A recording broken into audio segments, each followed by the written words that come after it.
salah satu hal yang sering membuat kita galau. Sebagaimana Tuhanmu telah mencukupkan rezekimu di hari kemarin, maka jangan khawatirkan rezekimu untuk esok hari. Ini kan sering membuat kita gelisah, apalagi teman-teman mahasiswa. Besok mau jadi apa? Besok mau kerja apa? Besok bisa makan apa tidak? Bisa bayar kuliah atau tidak? Dan seterusnya. Loh, kalau kalian kemarin-kemarin bisa survive, kalian kan kemarin juga masih belum punya pekerjaan, kalian kemarin juga masih bergantung sama orang tua, kalian masih belum mandiri juga kemarin. Tapi toh Allah menghadirkan rezekimu dengan jalan yang ada, mungkin lewat orang tua, lewat beasiswa, lewat tetangga. Itu kan rezeki dari Allah. Kalau Allah kemarin mencukupkan rezekimu, besok juga begitu. Maka tidak perlu khawatir, tidak perlu nabrak-nabrak aturan, tidak perlu menerjang yang salah, yang keliru hanya demi rezeki. Rezeki sudah ada yang ngatur. Ini kalau diceramahkan mudah, tapi kalau dipraktekkan kelihatannya sulit. Orang selalu saja galau, selalu saja gelisah dengan rezeki.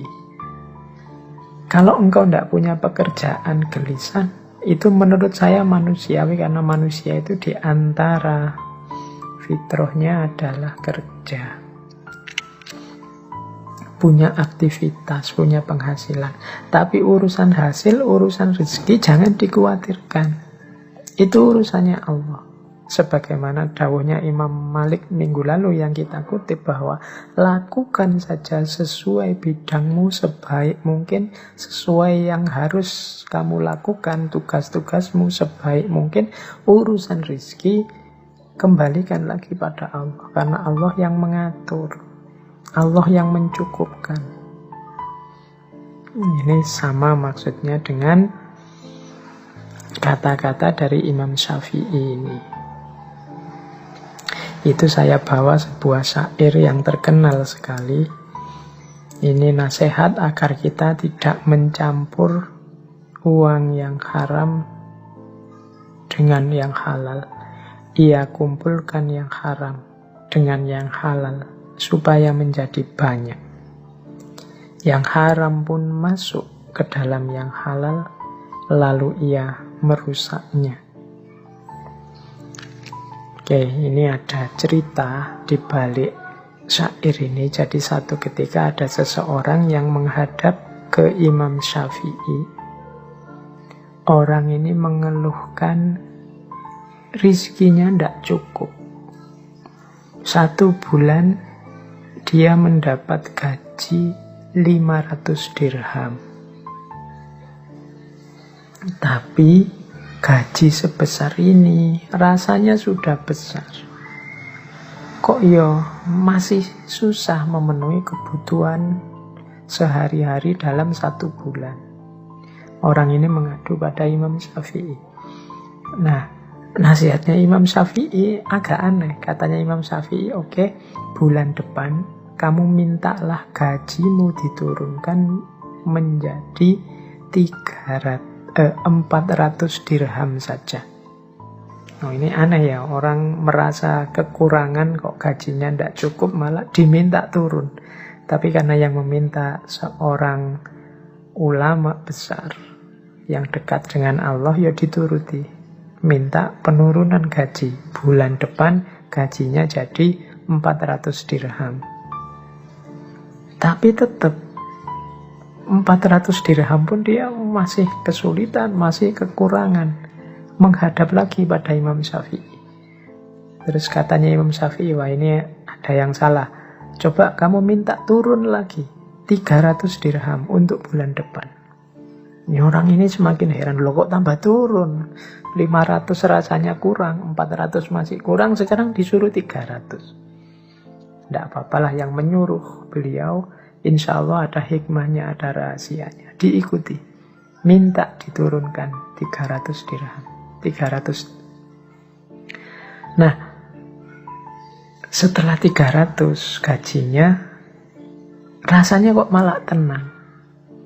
Rasanya ndak banyak lagi kebutuhan macam-macam, rasanya kok cukup dibuat apa saja dalam 1 bulan.